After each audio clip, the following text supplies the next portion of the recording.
Greetings. This is Mystic, and you are currently tuned into Mystic Behind the Journey. Greetings to everybody as you come in. I am happy to see you. Thank you for joining with me today. As I was saying, this is Mystic Behind the Journey, episode 5. I might have to go inside if the internet is going to have a weird signal out here today. Greetings, everybody, as you come in. As always, I am in my mother's garden, at least when I can be, but who knows what other people are doing with their internet. I learned they had to come and change our modem in order to get them to do that because the service was so bad. In order to get them to do that, I had to do like an hour and a half conversation with somebody at the company, and they taught me all this stuff about how all our neighbors and all the stuff they're doing with their internet and how powerful whatever they're using is for their internet and how many people are utilizing those kind of channels around you at the same time impacts what you're doing. So we will see if I am able to stay out here today.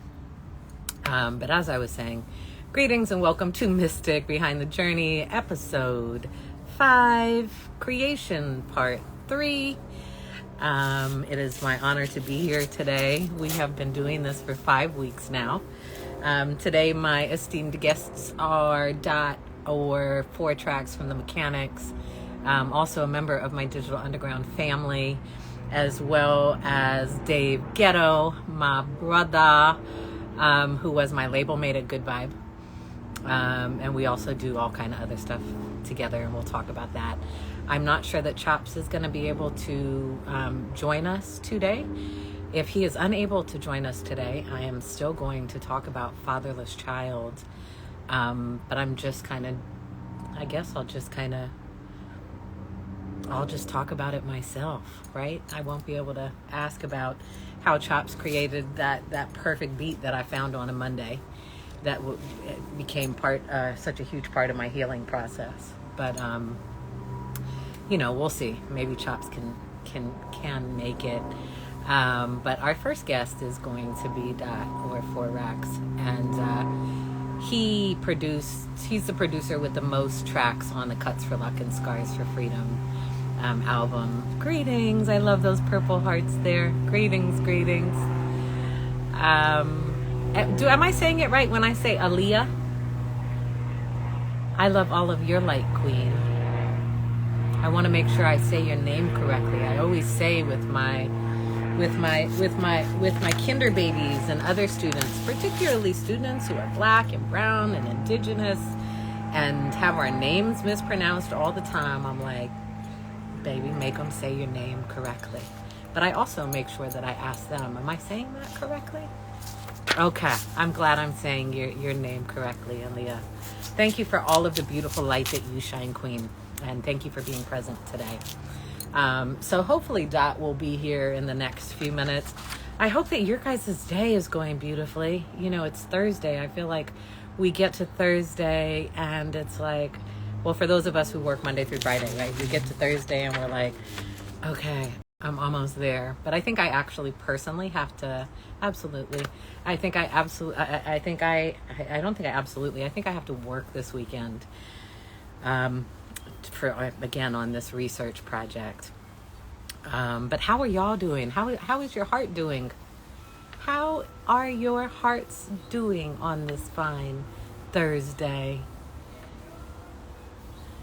I can only read what you guys type. Can you guys hear the wind chimes? There are wind chimes all around this house.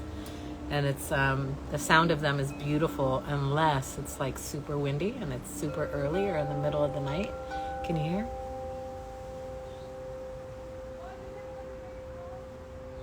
Oh.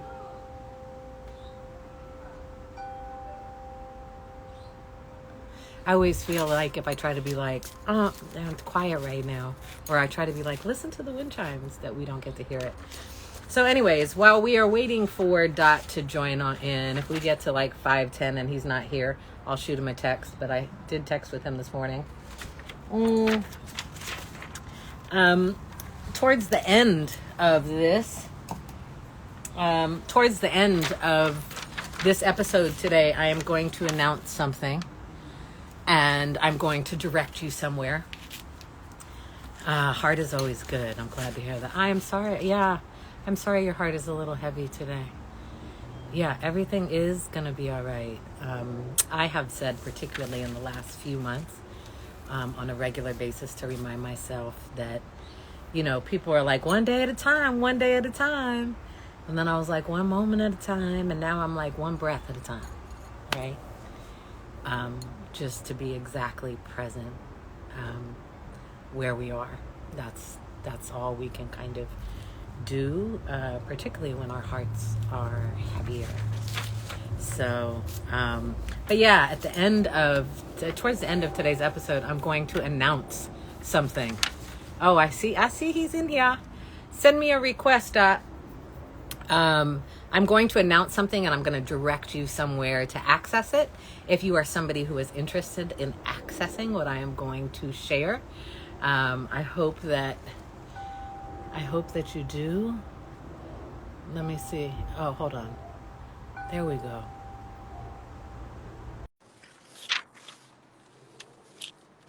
That's not bad. It's 5:04.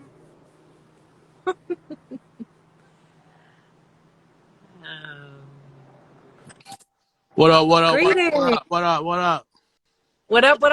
What up? Man, what up with it? Hey, Hey, it's how kind you of dark doing? here, huh? Hold on, something.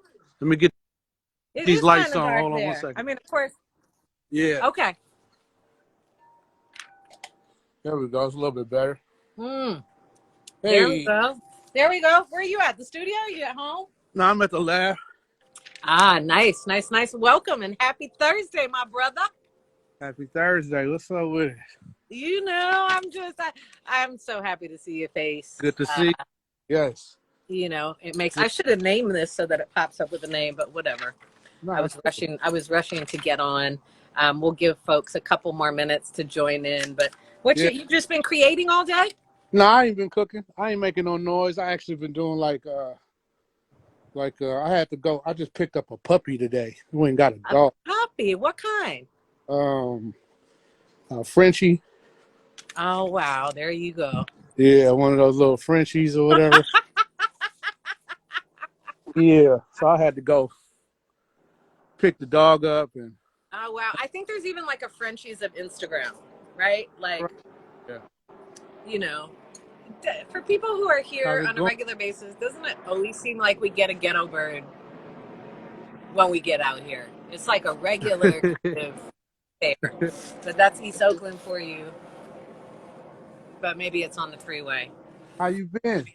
I've been good. How you been? I'm blessed. I'm blessed, and I'm in gratitude, and I'm working hard, but I'm excited, about life and about things that are Yeah, coming. So, yeah, and every yeah. time I see you, I just light up and smile, and like it also like has just been so wonderful, since Chalk's passing, like just to Yeah, be able to see us smile, to see our family smile, and just be right, like, yeah, right. like and give thanks that we're still here and breathing and thriving. You know what I mean?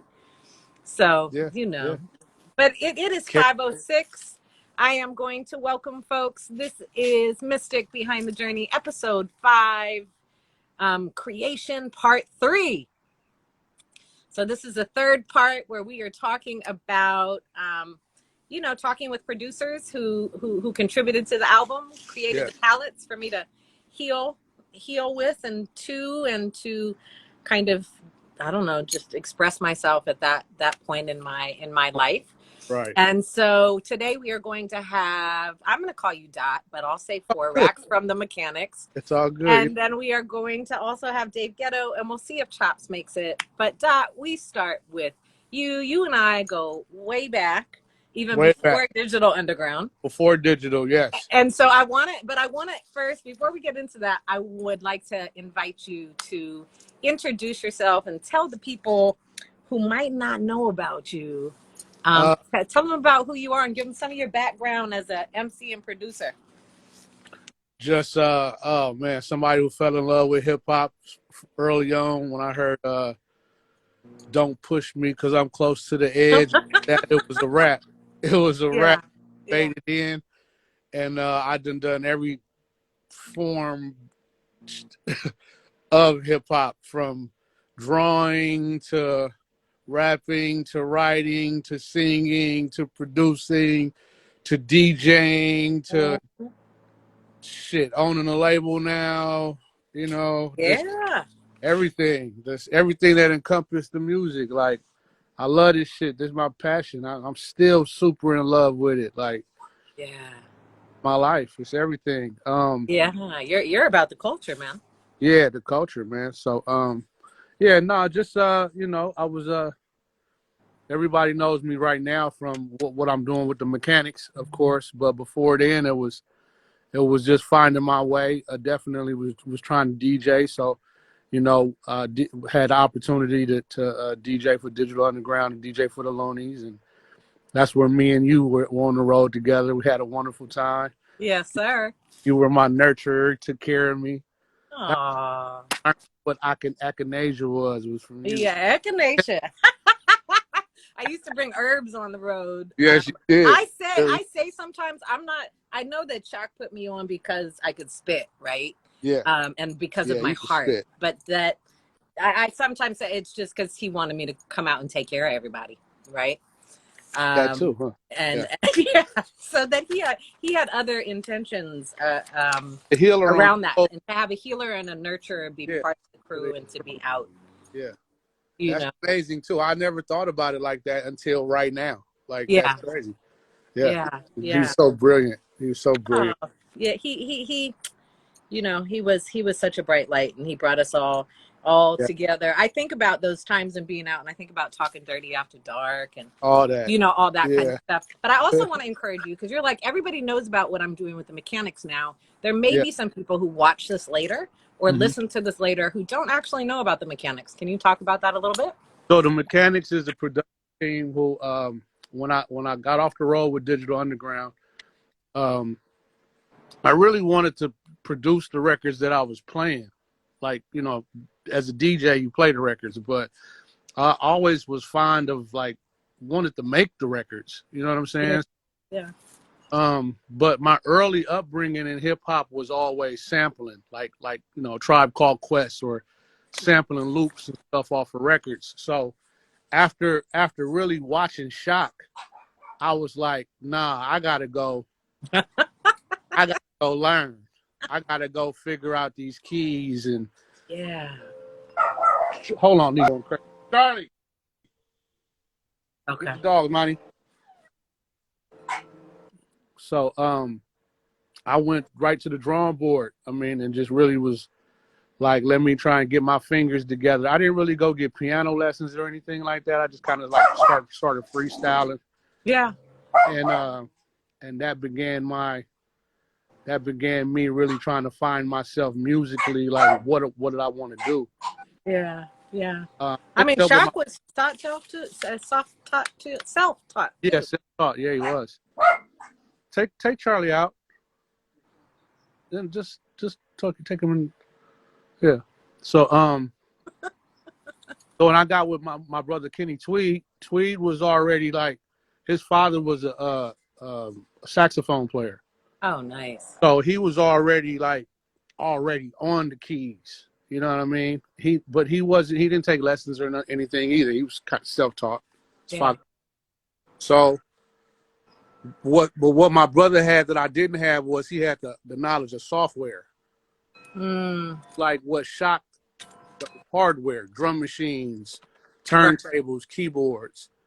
Tweed knew software, meaning computers, Logic, not necessarily Pro Tools, but he knew Logic. So Yeah.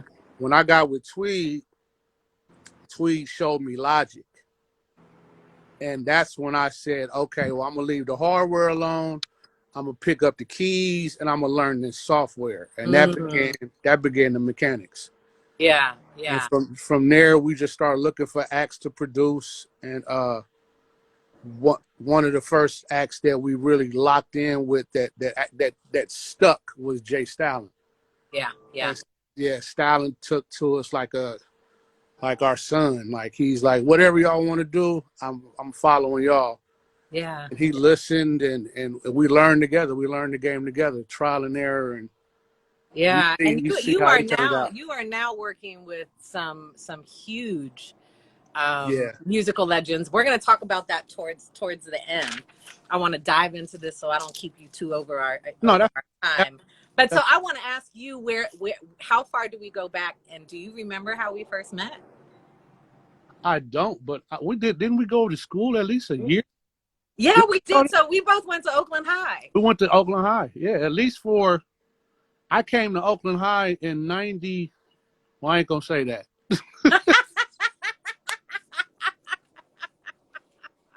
But I came there like for a half a year or something like that. Me and Daniel, my brother Daniel Hernandez, we transferred there. Yeah, and you guys were all about hip hop in such an outward way even then, right? And And yeah, I was developing in hip hop. I had already started we were rhyming, dancing. but I wasn't sharing that with anybody at school. I hated school, except for dancing. Yeah. If you remember, I was a Yeah. dancer. Yeah, we And were all dancing.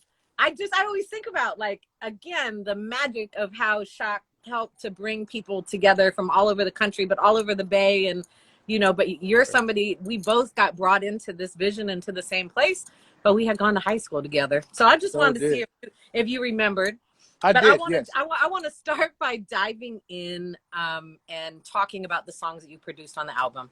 As I told folks, you had the largest amount of songs on the album that were done by one producer. You had 3 tracks on the album.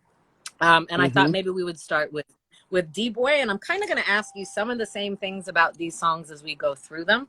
But I'll lay it out. But before we talk about D-Boy, when I posted it the other day, I mentioned that D-Boy was very much there. There are these stories and there are these aspects of life for people who are in street life, D-Boys who are in street life.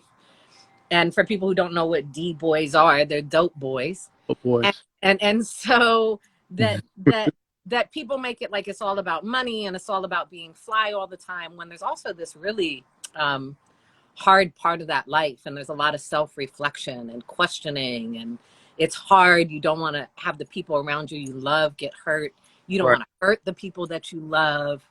And I remember thinking when I wrote it that, like, because I've loved a few D-Boys and I knew a lot of D-Boys, that that there were just other sides that needed to be shown, right? That it's not just this rugged upfront, make money, fuck the world type of mentality all the time. Right. And so I wanted to ask you, like, what did you make it on? And do you remember anything about making it or recording it? I know what I made it on. I made it on an MPC 60. Chris Webber, the basketball player, gave me an MPC 60 too. Yeah, he was a huge hip hop head. Gave me one. MPC. That's dope. And the keyboard I used, I do believe, was a Trinity. I used a Trinity, a Korg Trinity, and that was it. It was just those two. All the synths, all the keys are on the Trinity. All the drums were on the MPC. Yeah. I forget. It's very, very foggy. That was a long time ago. I know, darling. I know it was, but that's why I ask questions, and that's why I don't send out the questions prior to doing the interviews, because I think it's fun for us to try to figure it out when I don't remember or the person who's on doesn't remember. But you were also on the hook. And you did it with me, which I thought was important for us to say it together. But I just what did you think about the song when it was done? I loved it. And I think it was your idea to have me back you up on the hook. Yeah. I loved it. It was a great experience. I loved the studio that we worked at. Forget what studio. Didn't we go to LA to do that? Yeah, we were at Sound Image, where I recorded the Image. majority of the album with my engineer, Matt Lavella. Yeah. And I don't know if I've said on one of these episodes yet, the mic that I was recording on for the majority of the album was a mic that was used by the group Heart. Yeah, I do remember. I there was on that, and I loved that. I do remember vaguely that there was like this thing about the microphone was like famous. You know what I'm saying? The microphone was famous, and then there was this bass spot in the studio where I would go after as things were being mixed, and I would go stand in that bass spot because what I was checking for, and it was important on songs like Deep Boy and the other songs you produced, part of what I was checking for was whether the bass was dragging energy down, or even if it was heavy songs, was it still kind of coming up? And needed things to come up through the body, not drag them down. Still, when I work with producers, I'll be like, oh no, that bass is like way down here. I need it to be like here and upwards, right? From like whoo and move up, no matter how heavy the material may be. You're dealing with frequency over Yeah, there. I deal with frequency, right? And so in that bass spot, it was like, okay, That's dope. This is amazing. Okay, so then we'll talk about A Dream next. A Dream was a hell of important song for me because I think on it I was exploring, and so my album came out when I was 27. So I think I was recording most of this when I was 25, maybe parts of 26. Yeah. And so the song was really about exploring this place about like the light that I saw and the like possibilities that I saw, but also this deep kind of weight that I didn't know if I was gonna survive, right? I still hadn't realized that. Like I hung out with so many people where we didn't think, people often talk about young men not thinking they'll live past 25. I didn't think I would live past 25 either. Right. And so I was in this space where I was still there and I still had unprocessed trauma. But of course I had been out with you guys and laughing, and I had this appreciation for life, and I had a deal, and I was doing things. And so it was kind of like this, I don't want to say collision, but this like, it's only a dream. It's only a dream. And saying like, I know there has to be something for me too, but I hope that I don't die, right? Yeah. I hope that I don't follow other people, what I've seen happen. And so it was a hell of I was hella exploring like who I was. Yeah, yeah. And where I was going. It's crazy because now that I don't remember nothing about that song. Yeah. I can't remember. It literally was like a dream. You had that voice in there. I can't remember. Yeah, I can't remember. I can't remember cooking the beat. I can't remember. I don't know. I really draw a blank, and I hate to do that because, like, I want. And you know what's gonna happen is I'll get off of here, and you'll think about it, and it'll come to me somehow. Yeah. Yeah. So I mean, if it does, I promise I'll do something and document it, put it up. Thank you. Just so that we have some type of documentation for it. Yeah, I think that would be dope because this is about documenting it, right? Having the 20th anniversary of Cuts for Luck come out and owning the masters and making it available is about making it available for the people. And this series is about documenting what that journey and process was. And congratulations, because this is huge. Like when I heard the news, I was in the hospital, but when I heard the news, I was like, oh, this is so big for her. Oh, thank you. So big for you. Thank you. Like in the that's hospital. And you being there and knowing like what life, and all like that means the world to me, and you know that. Yeah. Like, Okay, so next song, Fallen Angels. Fallen Angels. That song was obviously also deeply important for me. Yeah. Even though the album came out in 2001, and you don't talk about how old you are, but I do. I'm 47. I would have graduated from Oakland High unless I didn't, but I dropped out and went and took my GED. And that's a whole nother story. But, that was the early 90s, and I had been old enough in the late 80s, but through the 90s, people talk about police murders in 2021. And I'm like, well, my friends were being killed by the police in high school. Right. You know what I mean? And it was happening before us, but just like the continual loss of people in the community and people that I loved. And again, being like 25, 26 and wanting to know, why the fuck does it feel like all the good ones have to go? Yeah. Right? Why is it our fallen angels in the sky? Why must all our soldiers die? I want to know. Oh, I got to know, right? Like this searching for understanding. So yeah. I don't know if you remember anything about that one. I do remember that because I was really in on some experimentation type shit, like where there had only been a few records that I had ever heard people actually produce where the records were samples were in reverse. So Mm. Paul Revere was one. Now here's a little. Mm-hmm. Mm-hmm. So that's one that sticks out. There's not a lot of records that like Yeah. have samples that go backwards. So I was Yeah. trying Yeah. to There were no samples on that album though, except for no, Dr. that's the Jewel. sample, but Oh. it's in reverse. So you never, Oh. unless you took the sample and re-reversed it. When I said, please sign this contract, there are no samples allowed on this album. You No, signed there's a that there sample. were no samples. No, So there's if somebody comes after it, you might make me cut this part out when I post it. If no. somebody comes after it, I'll I'm going to be like, well, he told me there were no samples. it's not. It's not. It's, it's not something that you would like find like a Quincy What is it? Is Jones it record. just a sound? It's some sounds exactly that have been reversed. So Oh, okay. Got it. Okay.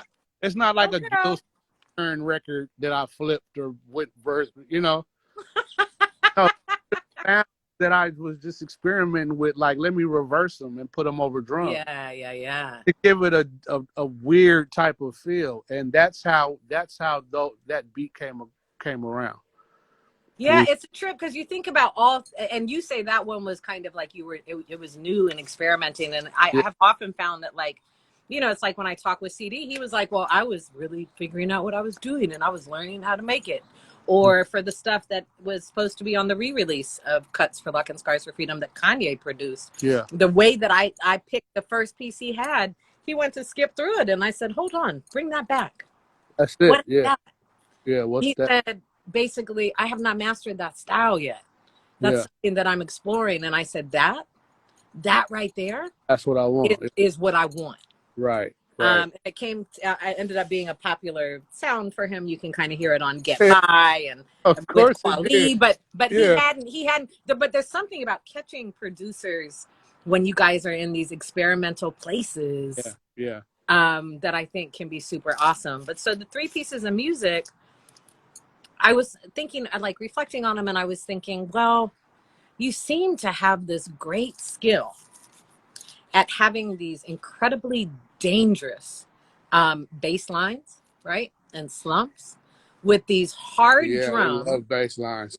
and then with like some pretty freaking instrument, whether it be keys or it's a Yeah, string or it's a yeah, whatever it is, and that, but that they bring their own feeling. yeah, And for me, I happened to pick ones I think that were kind of moody, right? I yeah. was probably kind of moody. Hell But I yeah. was wondering, like, what you think where you were as a producer during that time, when you were creating that kind of music. Did you kind of think of what you were creating as being palettes for heavier stories to be told? I was trying to teeter totter between. I was listening to Shock. Shock was telling me shit like, there's these two emotions that move every human: love and fear. Mm. So I was trying to teeter totter between spooking the shit out of you and loving the hell out of you. You know Yeah. what I mean? Yeah. So it was, and whatever is in between there. You know Yeah. what I mean? That's what, and even now, it's still the same way. Like all the music that we produce is like I played D Boy for Tweed like 2 weeks ago. Yeah. And like nigga, this sound like something we did a month ago. Like of it. You know what I mean? Yeah. Like Yeah. bass lines, the type of sounds. Yeah. Like, yeah, it was like shit. This is some shit that we coined. You know what I mean? It's like Yeah. just Yeah. I mean, it but was definitely super, super, super particular in the sense that, like, I don't know. I was obviously hella drawn to it. Like I said, you have the most songs on the album. You have 3 songs on the album. Nobody else has that amount. yeah. Will have a song on the album, That, but no, I or 2. CD has 2. I thought it was because I was just super loved and I had Well, I mean, you were super loved, but I mean, love only gets you so far when it comes to MCing and making records. I am not yeah, gonna, if your yeah. shit's not banging, It ain't gonna work. Yeah. I can love you all day, right? But that doesn't have anything to do with whether I work with your music or whether I have you rhyme on a record. You Right. have to be dope. Thank I'm you. like, dope is only dope is allowed. That's what Yeah. it should be. Definitely. So we have not too much longer, but I have a few more questions for you. All good. I wanted to ask you, like, what did you think was going to happen with my album before it came out? And then what did you think after it came out? Once I heard the life, I was like, this shit is gonna go. It's gonna work. I was hella happy. You know, when me and you walked away from the road, it was like only me and you went away. Yeah. Everybody else stayed. I think everybody else still was doing either spot dates or just went back to normal. Essential was back for. Did he come back with Yeah, us? he was back for at least part of it because he was at the house a whole bunch when I was recording the album. Oh, okay. So Yeah. then he came home. But Yeah. Yeah. I remembered us. I remembered us coming home, and I remember feeling like, damn, did I make the right decision to come home now? Or, but I was able to be on the album, and that's what I was missing. I was like, damn, being on the road, you miss out being able to record and be on records that you might have an opportunity to be on. So, Yeah. you know, but no, it was a great experience. I was so blessed, and thank you for picking those 3 records. And Yeah, of course. paid great. Thank you. Money was great, and Yeah, and so I want to use this as an opportunity great. though, to say that I won't get into figures, but I can share with the people who are watching and listening that there was no huge budget for my album. But what happened is that everybody owns their publishing, and everybody got paid mechanicals. Yep. And things were used in film or in other places. Everybody was paid. Yep. So it's something for upcoming producers to think about. It's something for upcoming artists to think about. Don't always be like, well, my boundaries, you must pay me this if you want one of my tracks, or you must pay me this if you want one of my verses. You really don't quite know. You might have a sense though. But I mean, contribute and collaborate with people who are dope and see what comes out of it, because you never know. Yeah, you don't actually make some money out of it, or you might actually have your name elevated out of it. Right. Don't shoot yourself in the foot, you know what I mean? And be stuck with whatever, you know what I mean? Yeah. You want to, because I've met some younger artists and they're like, well, I don't get on a record unless I'm paid. I don't do a show unless I'm paid. I don't do this unless I'm paid. Yeah. And I'm like, really? I don't know. I opened for KRS-One for free. I opened for Leaders of the New School for free. I opened for Outkast for free. I got Conscious Daughters records for free. I got on Sugar T records for free. I got Times Crate. You know what I mean? Like, all that was groundwork, and it was done for free. It was building my skill every day as we pray for the rapture, right? It was about mastering the craft, and it was also about working with my peoples. Hell yeah. And we were all trying to grow. So just a word of wisdom. And it might not just be for younger and up and coming artists, but like, you know, I'm not saying don't try to make sure that you can sustain and support yourself, but also critically examine whether there's an opportunity for you. Right. It can't just be solely about the money, because that's where you're gonna run into some brick walls. Yeah. Yeah, you gotta. I sang on Maroon 5's Sunday morning.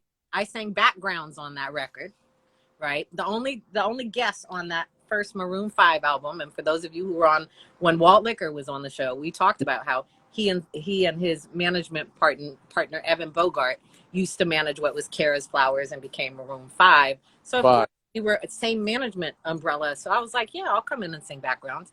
Only backgrounds on that album were myself and Kadada Jones. Wow. And I can tell you that I have made more from singing backgrounds on that for free, not being worried whether I wrote it, and not being worried about whether I was paid in the studio. Right. But then when you hop on and you say something on somebody's album, or you sing backgrounds on it on somebody's album, and that shit goes multi-platinum. Yeah. Hey, right? So Right. I think that we, again, These are don't seeds. let people abuse you. Yeah, those are seeds. Like you But plant them, yeah, put them in the ground, and let it grow. Water them. absolutely. What else have I got? Exactly. Water them regularly and fertilize them, right? No fertilizer. Yeah. Okay, I got two more questions for you. Come on. One is so yeah, we're both members of Digital Underground, obviously. Definitely. And so I wanted to ask you, and I'm going to put the caveat on there like I do everybody on the family who comes on. Is there a story that you would like to share from the road, or a memory, one that can be shared off of the road? And all of you laugh because we all know, It's so we all got the same conversation of what happens on the road stays on the road, and that is what it is. And it doesn't that's mean it was what it is. salacious or it was crazy. It's just that's your family, that's your nucleus, and that's where you keep it. Yeah. I got one. I don't. Well, it involved you. It was it was the stage dive. Oh, tell the story. It's Oh, what I remember of it, if I remember it correctly, was it was Essential was the daredevil. He was the daredevil. He was the new energy, or an extra new energy on yeah, that road trip, because you were new energy, I was new energy. It was a yeah, couple of yeah, us. yeah, And he was just adamant about that stage diving. So he was getting everybody, including Numbskull, yeah, other people, yeah. to do the stage dive into the audience, and they got you to do it, and you did it. What I remember you going into the crowd, but I remember vaguely, like, give us Mystic back. She's in the crowd somewhere. Give us her back. And when they sent you back in a way where it was like they got you to the front of the stage, and then it was like blop, they kind of plopped you back onto the stage, and it was like, oh no. Yeah. So, and as I remember it, I went out and like I didn't hit the ground, but I Okay. went out and like they set me on the ground. And yeah, guys called for me to come back. And then I remember it being, I think it was a group of dudes.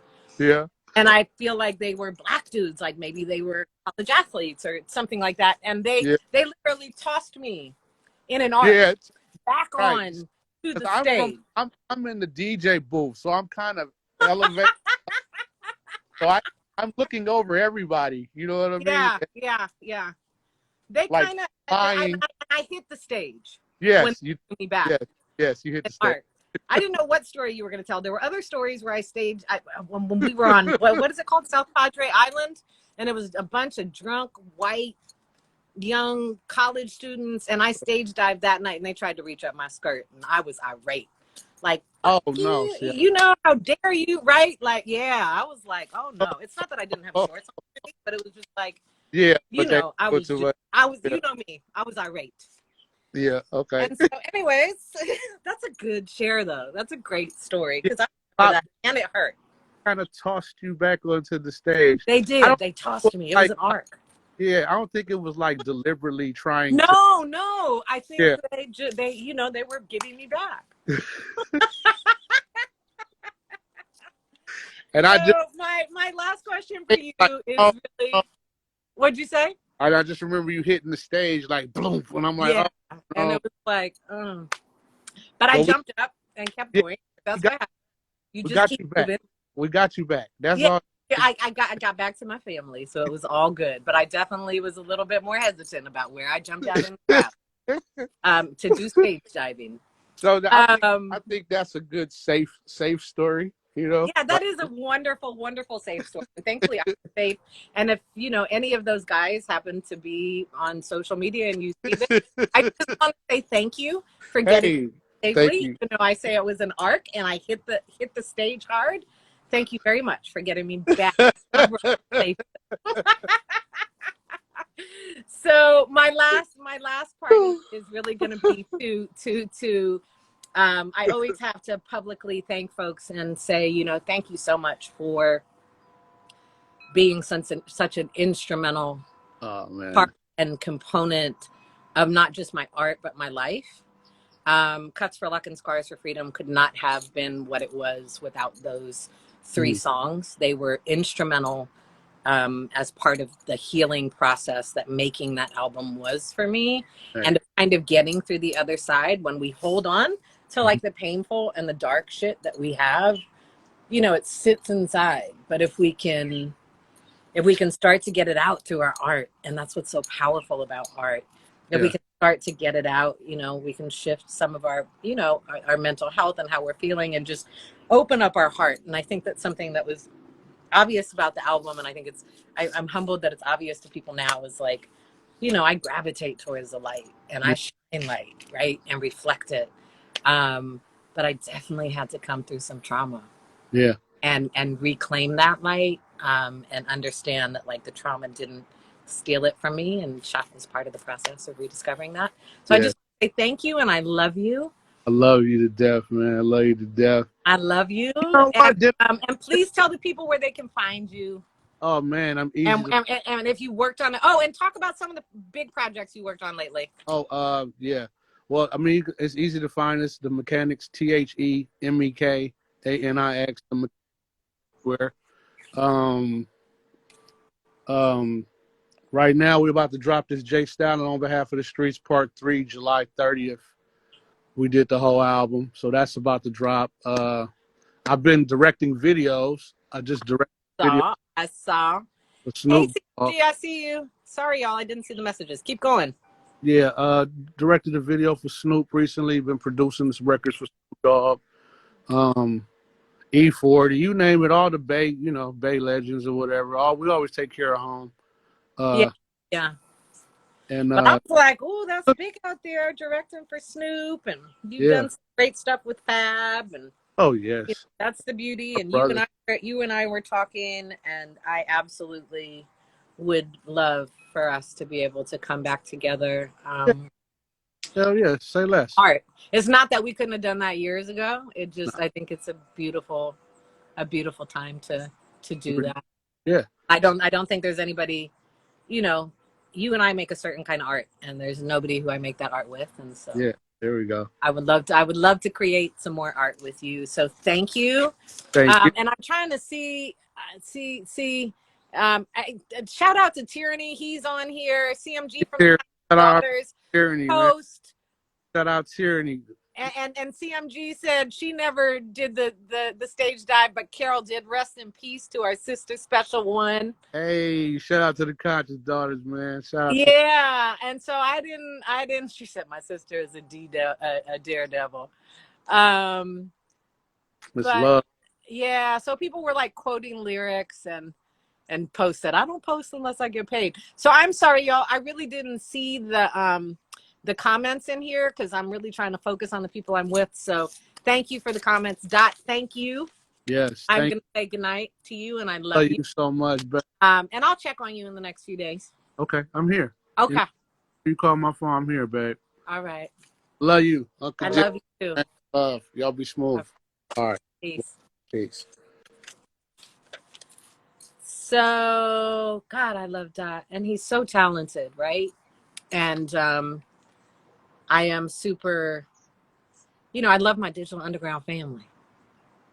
And when I talk about what an important impact they had on me as like a woman, or when I was a broken girl, and on me becoming a healed Black woman and being able to heal through my art, they are all absolutely instrumental to that process. So thank you, Dot. To my brother Dave Ghetto, I'm going to bring you up in just a bit, but Chops is not here. That I think he's still driving, but I am going to talk about fallen angels just a little bit today, since I was going to talk about it with Chops. I mean, not fallen angels. Sorry, fatherless child. See, that's how I start going. Oh, what am I talking about? It's fatherless child. It's been hard to like reproof my lyrics for the 20th anniversary release and kind of have to go through the more painful lyrics. Fatherless child. Literally, I got that track on a Monday, and it was the perfect beat. Folks who listen to it know my father died from a heroin overdose. on November 24th, 1999. It was the day that my record deal was done. It's literally how I said it on the record. I was at Tajia's house. I was in the kitchen cooking. And I was making candied yams, and I called back, and I remember sinking down on the floor in the kitchen because I wasn't going to let my yams burn. And Shani girl and Tajia, trying to comfort me, and I really needed to get back up, and I just needed to keep cooking, right? It's not that cooking became important to me later in my life or on that night. Cooking has been important to me since I was a child, and I cook when I'm sad. I cook when I'm happy. I cook when I'm in love. I cook when my heart is broken. I love to cook. And I had not really, my father was an addict. I had not really been raised with him. I hadn't seen him in years. I got to know him for 2 years before he died from a heroin overdose. And I really got my questions answered. I went on the Ananda Lewis show way back, right? To talk with other women, who had disruptions in their relationships with their fathers or had lost their fathers. And I wrote a piece for a magazine about it at the time. I can't remember the magazine. And what I'll say is that I encourage people, if you have the opportunity, to talk with an absent parent when you get older. If it's safe for you, right? If it's safe for you and there's an opportunity, whether you want to use it to cuss them out, whether you want to use it to ask them questions, whether you want to use it to say, I have loved you my entire life and you were never there. Did you ever think about me? Whatever you would want to say to that person, if it's safe, I encourage you to take the opportunity to do so that you do not end up losing that person, having them transition before you get to do that. I really don't know what I would have done with my heart if I didn't have those couple years with my father to ask those questions. So anyways, recording the song, the lights were down in the studio. I remember it vividly. I remember that song vividly. And I was crying. For any of you who are MCs or singers, poets, if you make art with it through your voice, you have to know that crying and trying to rhyme at the same time or trying to sing at the same time is dang near impossible. And I remember trying to get through it. And when you hear that chorus, let's remember that I was in a non-automated studio. So every ad-lib, every lyric, every sound, every chorus, each one was individually recorded. You couldn't fly anything. So when you hear that chorus, and I'm a fatherless child, right? Like, it's all I've ever been. It's all I'll ever be since you're gone from me, right? Like, I felt that so deep in me. And I think that you guys who were listening could feel it and hear it. But it was also super healing for me to start to do that. Yeah, I know a lot of us grew up with parents who are addicts, and have lost people we love who are addicts, right? Or not addicts, right? In 2021, you could not be an addict and you could try some shit and you could die the very first time you try it, right? So for young people, when we say, don't deal with this, don't play with this, it's not being like, oh, we're grown and don't do that now. It's saying there's shit out there right now that will actually kill you. The dirty drugs, the fentanyl, those that will actually kill you the first time you get high. So anyway, it was healing to do I could never particularly, I performed it less than I can count on both of my hands. And what I learned through it is that some art is made for healing. It's not made for performing. And it was a lesson that I learned through the Cuts for Luck and Scars for Freedom album, that I didn't need to get on stage and relive my pain with you all. I didn't need to relive the trauma. We didn't need to relive through the trauma with each other. What we needed to do was like collectively heal and try to move through, whatever we were dealing with. And so there's songs that I didn't really perform because they were heavier, and making the album had been part of the healing process, and there was continued healing that happened, as I was out and I was promoting it. So I learned that not art, not and also it's like saying not all art is for sale, right? I have stuff that I don't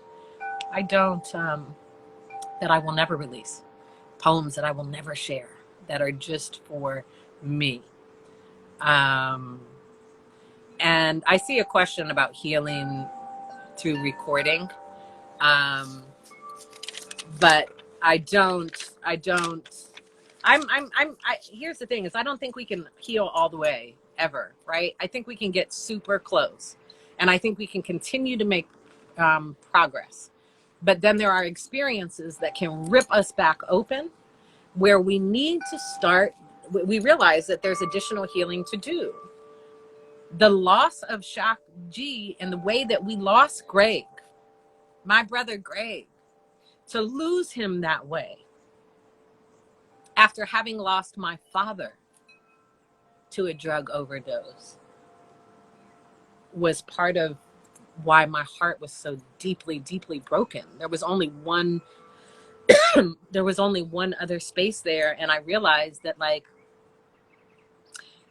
Greg had even more space in my heart than my father did, because I had almost 30 years with Greg. I had 2 years with my father, but still he created me, right?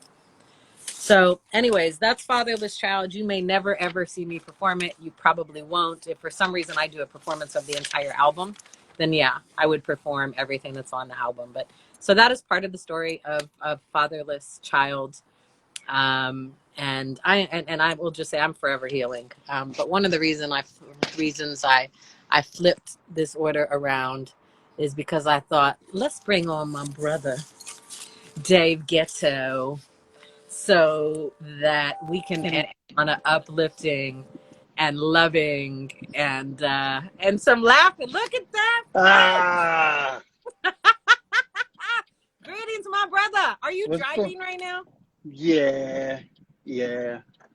Are you I'm safe? good though. Yeah, I'm safe. I'm good. Okay. How are you doing? Hey man, I'm blessed, yo. Life is good. No complaints, you know? Yeah. Well, No welcome. complaints. Before we dive in, I am going to say for the people watching or who end up listening to this is Mystic Behind the Journey, episode Yes. 5, creation part 3. And my next guest is my brother and a super dope MC and just like fantabulous human. And we also are part of a group together and all this stuff. But I would like Yes. Dave Ghetto. What's going on? Welcome. Please introduce yourself to the people. Yes, my name is Dave Ghetto. MC, producer, artist manager, marketer, a bunch of things that I've become throughout my years of being a music creator out of necessity. You know what I mean? We kind of teach ourselves to do things when we lack those supports. So and now that I've developed them, I kind of try to help you use them to. I kind of try to use them to help other people. You know what I mean? Because it's necessary. You know. Yeah. And where are you from? I am from Camden, New Jersey. Hi. You know what I'm saying? Other roots as well. Oh no. Let's be clear. Southwest Philadelphia all day, but at the end of the day, Camden, we gotta we gotta I always gotta recognize where where it developed at, where it Yeah, happened at. You know what I yeah, mean? yeah. So Absolutely, absolutely. So, in this case, the question is kind of different because I usually kind of ask with people. I'm like, so do you remember where we first met? I'm going to ask you, even though it's in the track on the album. right, right. I'm going to ask you how we first met and what you remember about those conversations. So some key conversations that we had, because I think that like you actually we've been connected throughout all of the major milestones of my life. You know what I mean? Mm, Like you were around when I had just become a new father for the yeah, first time. Nadira's currently 24. I know, I You know. know what I mean? Woo! She's a grown woman, right? Yeah, Graduated from Tuskegee. Uh, congratulations. Thank you. And we have history. You know what I mean? We go back a very long time. So a lot of those early conversations were just like real genuine, real Yeah. human, like sharing experiences that we were going through. And I feel like for me, because I was a knucklehead and I had knucklehead tendencies, but I think that you gave me a sense of calm in a lot of situations. Mm, And I feel like a lot of what you were saying, something key that always stands out to me that I tell people about. I remember Nadira, I was at college and I was in my apartment. And it was like Nadira was very small and she was always getting into stuff and climbing under stuff. And I was like, yo, I don't understand why you keep going under there. He was like, brother, her world is eye level down. That is her world down there. And it was like an aha moment at the time, but even a more aha moment in my later adulthood, where it's like our lives tend to be eye level down. We tend not to, but we tend to not think outside of what we see. You know what I mean? When the world and life and everything is so much more, there's so much more space over your head. You yeah. know what I mean? Yeah. And Yeah. we tend to miss it because we're operating in our our world that we can see, that we can touch. Yeah. And it limits us. Yeah. You know what I mean? So Absolutely. Absolutely. just being open to the idea that like you're a very another thing was when we were on tour in Europe and we drove through the Swiss Alps, right? And it was Yeah. a snowstorm. And I laugh about it all the time because growing up in major cities, we see the tops of skyscrapers. And the top of the Swiss Alps was in the clouds Mm, while we are driving through them. And it's like, yo, we're kind of small in the grand scheme of things. yeah. Like, and not necessarily in stature, but in, like everything is so much more and things are so much bigger than us that it's kind of humbling. You know what I mean? Absolutely. So Absolutely. And I want to pause for a that's moment the because I want to pause for uh-huh. and make sure that people can understand as they listen to you right now that you may say Hmm. that you were a knucklehead, but these are the conversations that we would have. And they were so dope to Right, me. And you were in school. And on the beginning, right. I remember we kept it on there on the beginning of the Dave Ghetto track. You're saying to your daughter, "Why are you eating it like that?" And you laugh. And I just thought it was so funny because Right, I right, heard you talk as a baby, right? As a right. youngin. And so I just want people to understand that you've always come from like this beautiful place. And so when I say my brother, Dave Ghetto, I'm like, you are my brother. And Absolutely, we have been through life. absolutely. It doesn't And matter how much time was there. And I'm so thankful for Matt. And what's hella crazy is that Matt was on here on the first one. yeah, And before we got on, we were talking about something else. And he told me the same story, same kind of story. He uh-huh, said that I told him, that kids, and when he has kids, that he should have a yes house. yeah, And so if things are at eye level, then it's a yes house. Take a Yeah. look around and understand what their world is and try Right. to take out the things where you're going to be like, don't do that. Don't Right. touch that. Because Right. I think he asked me something about my house. And I said, well, I make it a yes house, right? Right. So many kids are here. I make it a yes house. But Absolutely. so I want to, hold on, this Mac is not logging out, but I don't want it to log out because there's something that I'm going to announce and do later.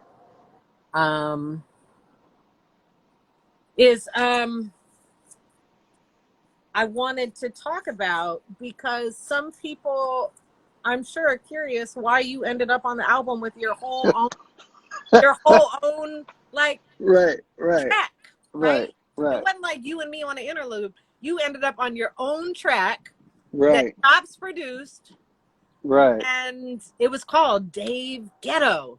What I don't remember, Which is like, did I ask you to write crazy. something about me? I think You not couldn't make it not on the album, but I wanted you to be on the album. right, right.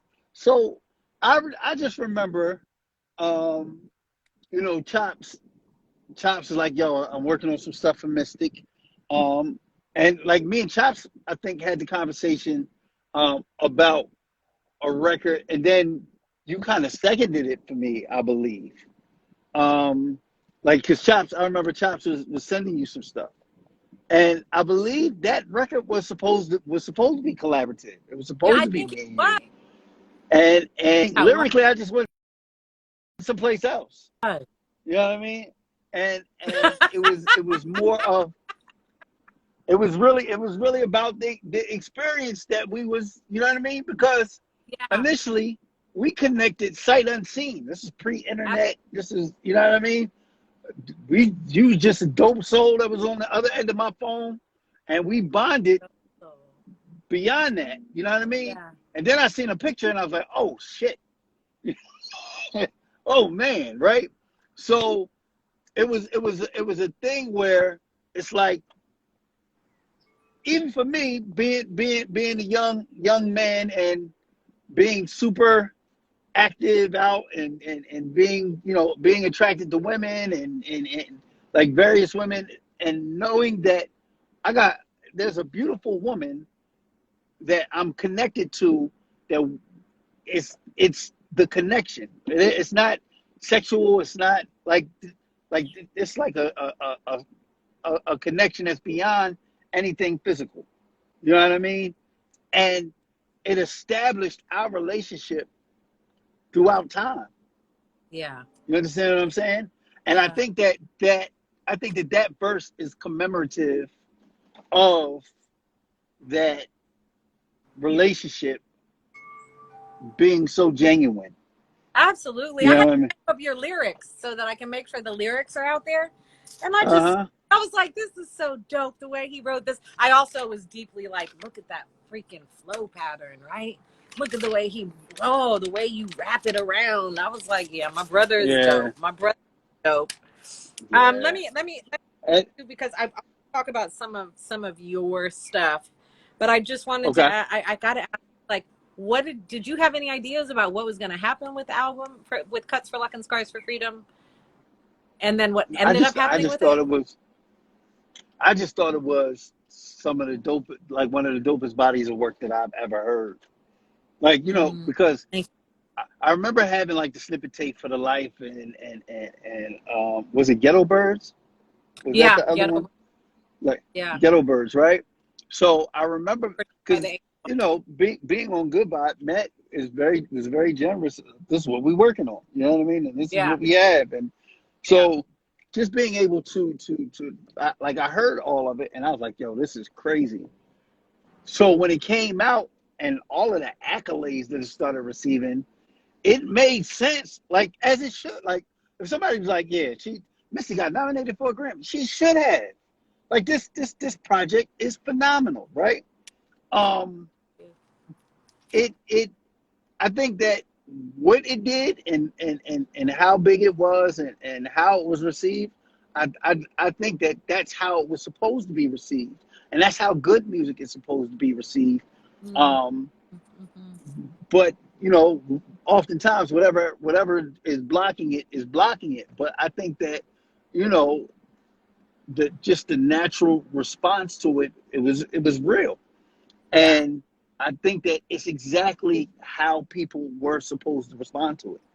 Yeah. Like, I think that, And I was so deeply humbled by it, and I remain to be deeply humbled by it. But as a side note, because I didn't introduce you this way, but you just made a comment about it, is that you and I were label mates, right? It's on the right, song. right, And Good right. Vibe was just such a dope space, Yo, because it wasn't that it was just me, or it wasn't that it was just Slum, it wasn't that it was Bahamadia, but that I it was was, also you, and it was also yeah, Dro, and it was also Spawn, and it was yeah, the also claim, also, and you know, yeah, was affiliated, and like, there was so much dope stuff that was coming through. yeah.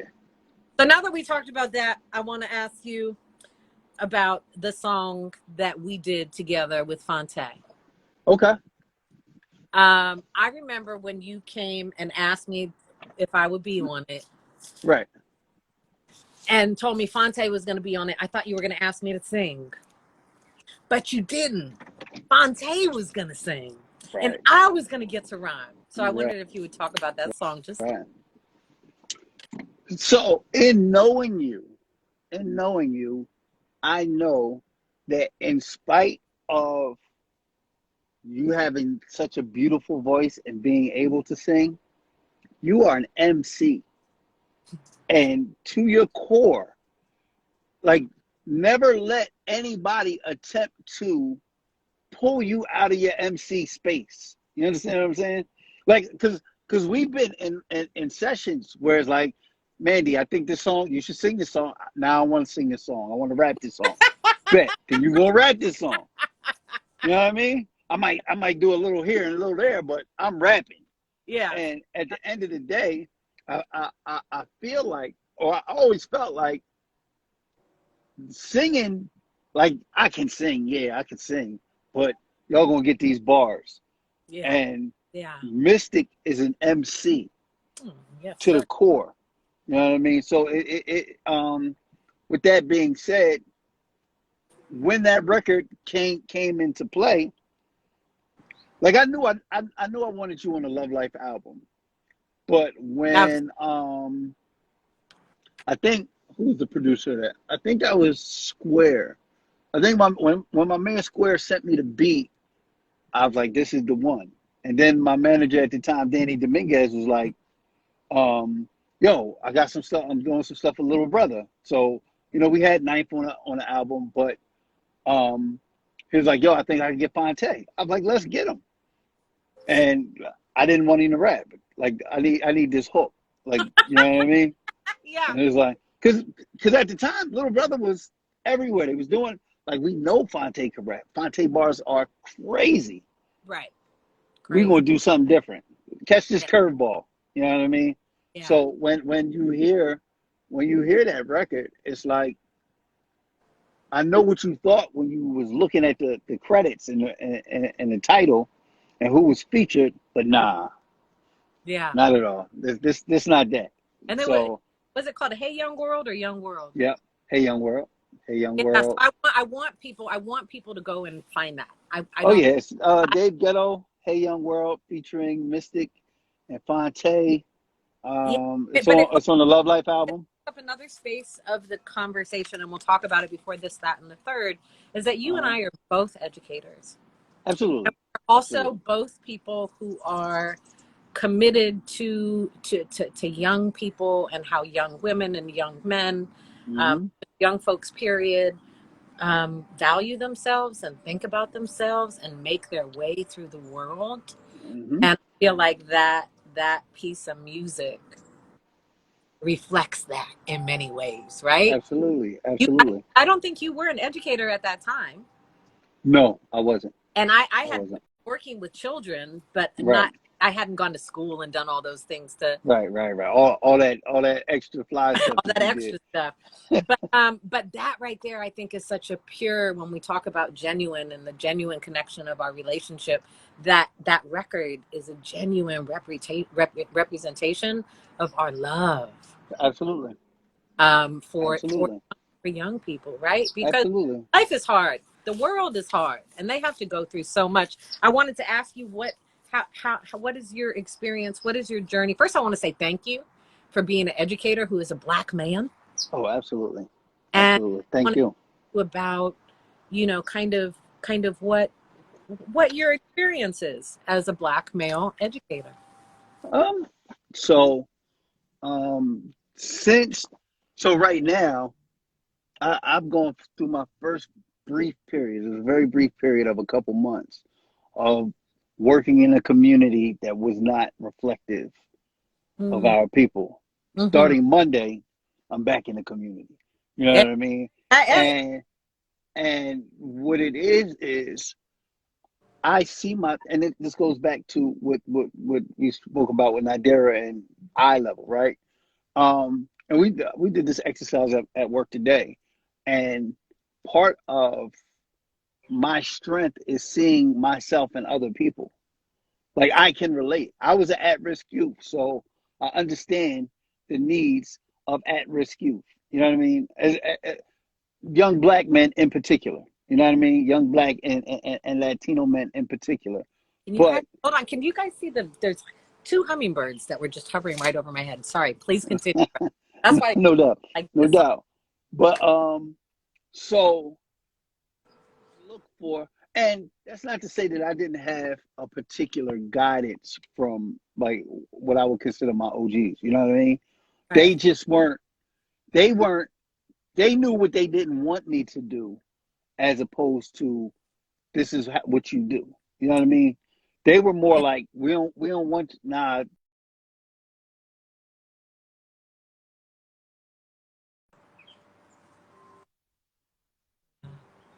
Um, it was really a thing where I want to be, or I wanted to be, and still desire to be the guy that's like, you don't need to do that, and this is why. You understand what I'm saying? Or this is your other option. These are your options. Yeah. So even if you choose to go down a particular path, your choice is an educated choice. It's not Absolutely. one of naivety. You know what I mean? I think that's how you pronounce it. But you're not naive to the outcomes, and you're not naive to your options. You understand Right. what I'm saying? And Yeah. I think that that's where I am right now.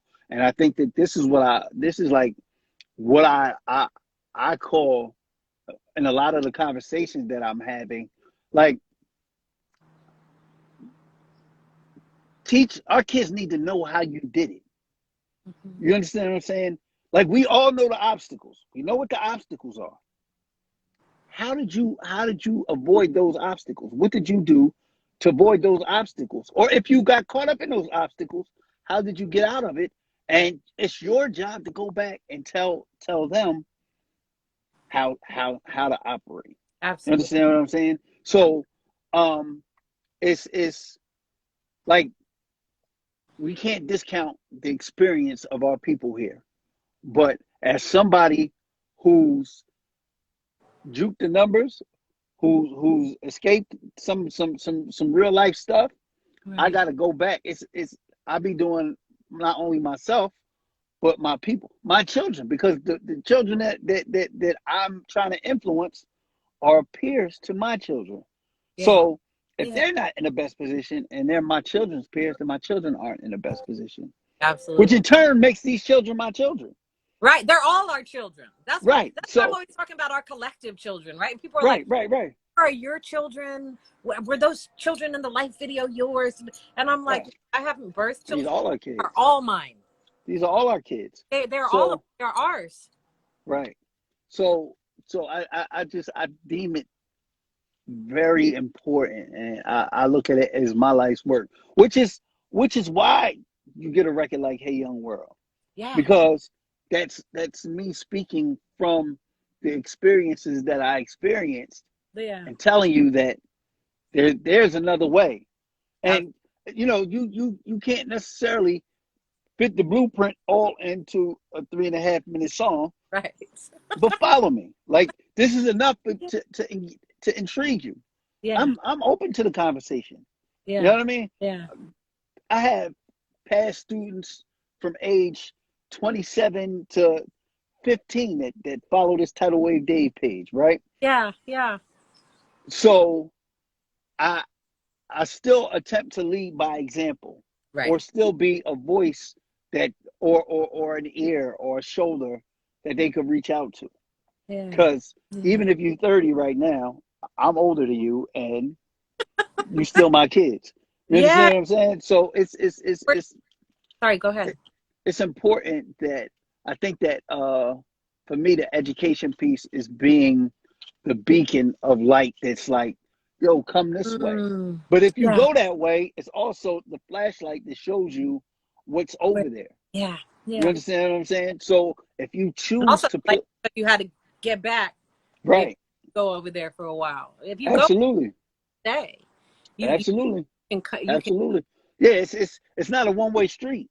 You right, know what I mean? Like you could dabble over there. I don't advise it.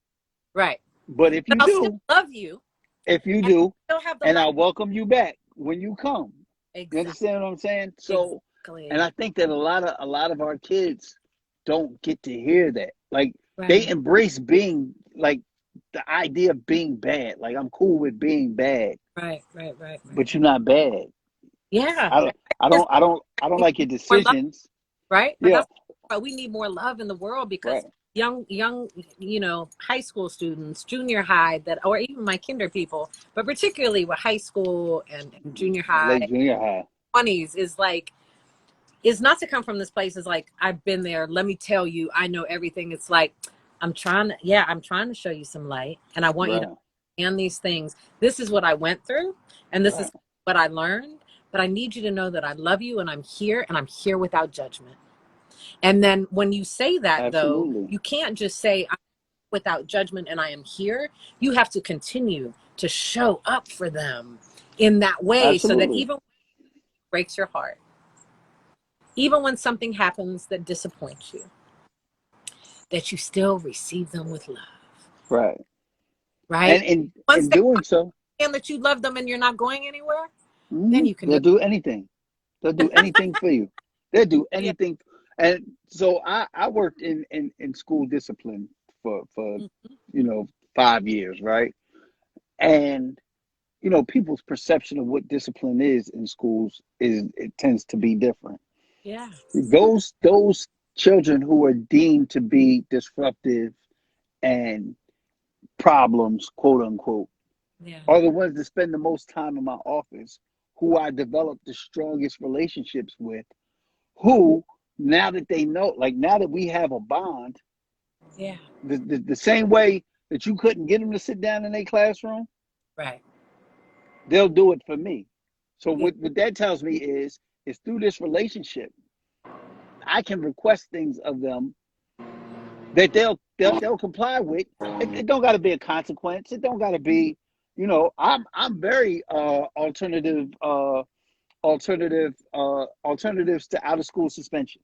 You Yeah. understand what I'm saying? I'm very like I'm not no. You think you going home? No, you're not going You're home. not going home. You're You staying here. you going I got to you link you only through IG. I got to uh, link you to Brother Kariga, okay? But who's yeah, Oakland and who I was at Roses and Concrete with. okay, I'm gonna I'm gonna connect you guys via Instagram after. okay, yeah. Um, But so that is and my whole thing. Like you're not going home today. this is why people there are those. There's quite a few of us as artists who are educators, Absolutely, whether we educator credentials and are. I don't like saying teachers. I say educators. educators. Whether Absolutely, credentials or whether we are community educators. And I think it makes so much sense for those of us who are, people can hear it in our music. They can hear it in what we say, and they can see it in what we do. right. You can't just say it. You have to walk it and you have to live it. Absolutely, And so I absolutely. honor you for being an educator and being in the I appreciate you so much, sis. I, Absolutely, I know I can't keep you forever. I mean, absolutely. We good though. I got you forever and ever, but not. Absolutely, absolutely. But so couple final questions. One, I wanted to talk about this, that, and the third a little bit. Uh huh. And ask you to kind of um to set off how that happened. Um. So that happened. The foundation of it, or the very beginnings of it, happened because the Love Life album was doing so well, right? and I received Karen from Sabotage reached out to my manager at the time and was like, "Yo, I want to bring Dave Ghetto over for a tour." Cool. She was like, "Think of a couple people that you could bring." From the rip, like I already knew my sister's coming, and so it was me, Mystic, and me and Hezekiah being so tight. Hezekiah made the most sense, right? Yeah. So I pitched me, you, and Hezekiah with it. You know what I mean? So we all fly out. We tour. We do some festivals. Um, we come back home. Like But so hold we on, when we we oh, figured something okay. out on the road. Oh yeah, How that we don't do our own sets, right. And I right? think Like that this is that stage, Dave Ghetto is on stage, Hezekiah is on stage. We ended absolutely up being on stage with each other and rotating through our music so that we were all doing our own. supporting each other. But we were Yep. supporting each other, doing backgrounds for each other, have little moves, Absolutely. for when the other person Absolutely. on stage. So, Uh, anyways, continue. that was, and I think that happened. So the first show we were in Germany, and we all did our individual things, and it was cool. It was cool. Yeah. Second show we were in Denmark, Copenhagen, and that show we were running back and forth. By the third show, we was like, nah, we just all want to stay on stage. You know what I mean? And then that's when it clicked, and Yeah. just the braid, and you know Yeah. what I mean, the Yeah. three-way split, and we running back and forth, and you know what I mean. We're doing Dave Ghetto records, Mystic records, Hezekiah records, and then we got the Vienna, Austria, Yeah. and we're doing that, and either Felix or Buzz from the Wax Solutionist. Well, all of the Waxos was in the studio. I mean, in the show, I believe, but they invited us to the studio to do to work with them to do some music, and that's the day we did Dance with Me. And dance Yeah, with me. yeah, and I think that the that record. Then That's we went and continued and did the tour and stuff like that. And they were real cool and real welcoming into their homes and things of yeah. that nature. Absolutely. So Shout out to the wax. so then we continued the tour. Then the next summer they was like, yo, we want to do an album with y'all. Hip hop camp is going on. So Mhm. y'all come stay out here for a while.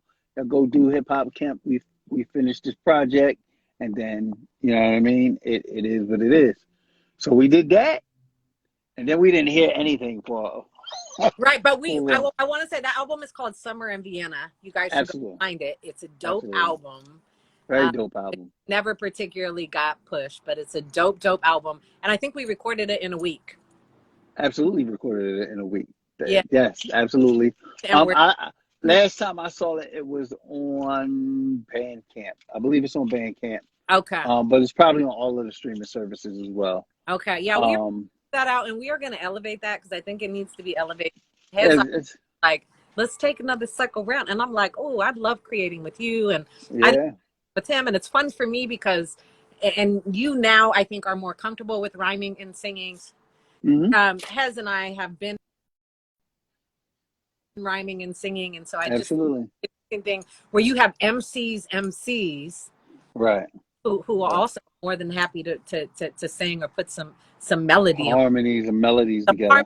on there, all that, and so it's fun to play because I think it elevates us and it pushes us as artists. So the only groups I claim, I am a member of Digital Underground, and I am a member of This, That, and the Third with brother Dave Ghetto and This, brother. that, and the third. Absolutely. So my phone Absolutely. battery is dying very soon. Okay. And I've already kept you past your time anyways, but I want to say Hey, that man, that's I another love, thing.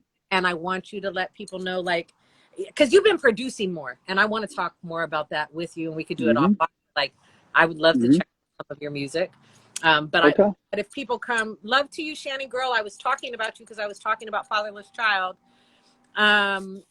That if people go to your Tidal Wave Dave page, you're constantly posting some dope music that you're working on, production that you're. Absolutely.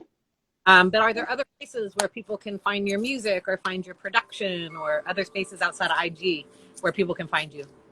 So, so for the first time, so this is my first. I have a release coming out on August 9th. Hey. Um, and it's my first time releasing music officially in I don't like over 10 years, but it's my first time releasing music as a producer. So Ah. it's an instrumental album. It's called Tsunami Summer. Mm-hmm. Real nostalgic feeling. And I'm excited. It's a thin line between excitement and anxiety, but you know, it's just a body of work that I wanted to share with people. Yeah. But outside of that, I've really been focusing on life, Yeah. being a husband, Absolutely. being Children. a father, You are finishing school. an amazing father. You are an Thank amazing you, husband. You know, thank you. but you've been an amazing father for over 20 years, right? I tried to be. You know what I mean?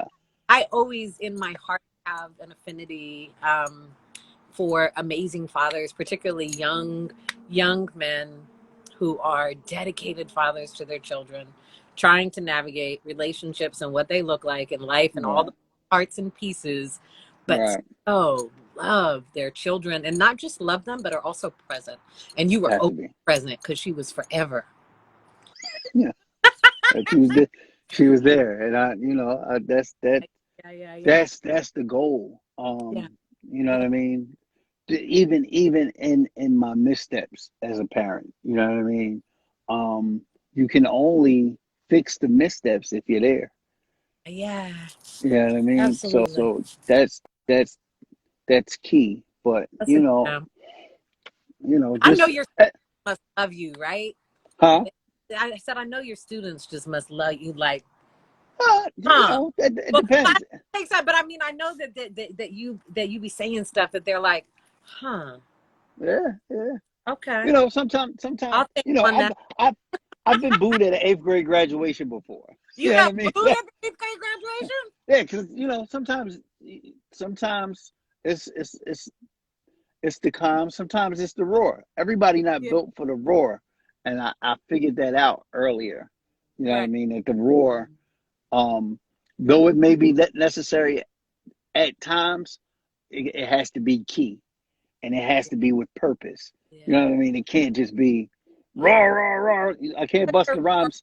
think that as the people who know me and love me know that I am really expressive with my face, and so Uh-huh. I think particularly because I really work with elementary, right? I facilitate. Right, right, right, right. It's just me being like, like, or And, whatever, and or the way that I turn, right? And I raise my eyebrows, that they're like, okay, you know, I got, right, right, right, and I'm right. like, right? So I love you. what I've come to find with young black men is their past relationships with other black men Hmm. dictate how they interact with new black men. You Yeah. understand what I'm saying? So there have been times where, like, there have been times where I don't necessarily want to roar because I need you to hear me right now. And it's like I had a group of young men, uh, eighth grade, and they feel like they coming into we the same height, they eye level, and you know what I mean. And they were talking to me at one point like one of their homies in the streets, and which like I don't know them yet. Like I'm new to the school. They've been at the school, so me Right. coming in trying to establish rules and expectations, they like, nah, I don't like him, and like they talking to me like I'm from like we outside. Right. So and I pulled them. I pulled them into my office. I said, look, gentlemen, I don't want no problems with y'all. But your energy puts me in a space that I'm very familiar with, and it makes me uncomfortable because I only really know how to respond to that space one way. So, Mm. for all of our benefit, either do what I'm asking you to do so we don't have to interact, or let's just put it behind us and do what we need to do. Yeah. And these four young men are still my young boys this day. Like it Yeah. It's Yeah, actually it's, yeah, it was four yeah. of them, and That I, my friend is gonna die, but I want to follow up with that before it dies. absolutely, But and just say there is power in being honest. absolutely, Children and young people that we facilitate with, and there's absolutely, power in saying I had a hard day, or you know what, that energy puts me in a place, and I'm not sure that's where I want to be, and that's not how I want to move with you, right? right, And absolutely, I share, I kind of reflect additional light onto what you just said for developing educators, absolutely, folks who, absolutely. in it, Trans and this is hard. Transparency is key. It is Like transparency. like you don't gotta tell them every inch of your life, but No, you have to the be able to let them in to a point where they feel like you're genuine. They feel like truth. I know you well enough that you're not just going to abandon me. You know Exactly. what I mean? That's And what I was when I was saying when they know that you really love them, absolutely, you're like not and there. I was just telling my staff today. I was like, once the kids come in, I can't leave before the end of the year. Yeah, Yeah, I I mean, I got to finish the year out. either I can't do that. But brother, my Right. phone is gonna die, and I have to make Okay. an announcement before it does. But I love you. But I'm gonna call you and I talk. I love you still haven't too. called. Thank you for being my brother. Thank you for loving me. Thank you for checking Absolutely. after Greg. And just thank you for being you. Thank you for your art. I love you. Thank you, sis. I love you too. We'll talk later, all right? All right, we will get home safely. I am. I am. I'm about to Okay. run and eat Okay. dinner with the family. All Oh, right. Bye bye. tell them I said my love and say hello. Absolutely. All right. Absolutely. Peace. All right, y'all. Before I hop off, because my phone is really going to die, for those of you who are on right now or those of you who watch this later, if you go into my bio right now, you will see a new link. Thank you. Blessings to you guys as well. You will see a new link in my bio. That link, I just published it within the past 5 minutes, is called Community Link for IG Live. What is it? Community link for IG Live participation.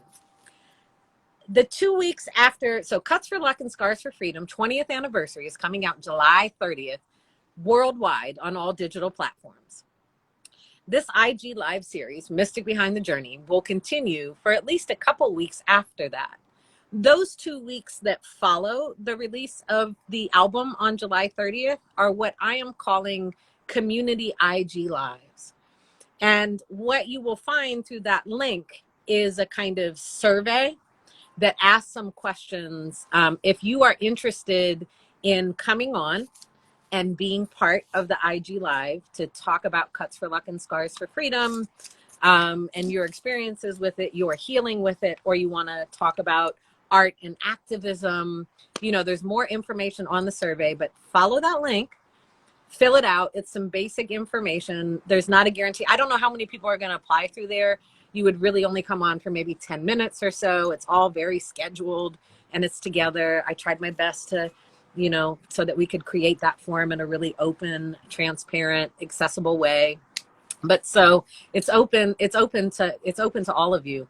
But in order to participate, and I mean actually be brought up so that you and I are talking together on the IG Live, or you and I and a couple other people are talking on the IG Live, you will need to hit that link in my bio for Community IG Live participation, fill it out, submit it.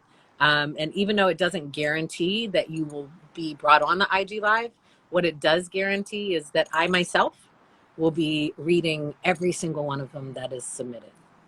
So, I mean, I would appreciate if you answer the questions that are there. But I will read every single one. And depending on the numbers, what we'll do is we'll kind of just randomly choose people in the different sections that are art and activism and art and healing. So your connections with Cuts for Luck and Scars for Freedom.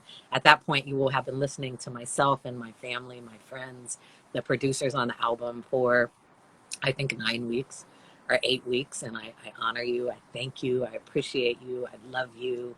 But the intention was always to open it up. This series has been looking internally, and it is going to shift and look. It's going to shift and look at the totality of who we are collectively and holistically. So I hope I get some submissions for you guys. You guys will absolutely be some of the first folks, if you do it, who participate, and who knows, maybe we'll keep that in mind. I'm going to post this IG live when I close it onto IG. There's usually a few hundred people who watch it after that. I'm also going to share this via Facebook, this link via Facebook. I'm also going to send it out via newsletter. You can go to my website, mysticworldwide.com, if you haven't gone there and signed up for the newsletters. But all that to say, you can click it in my IG bio.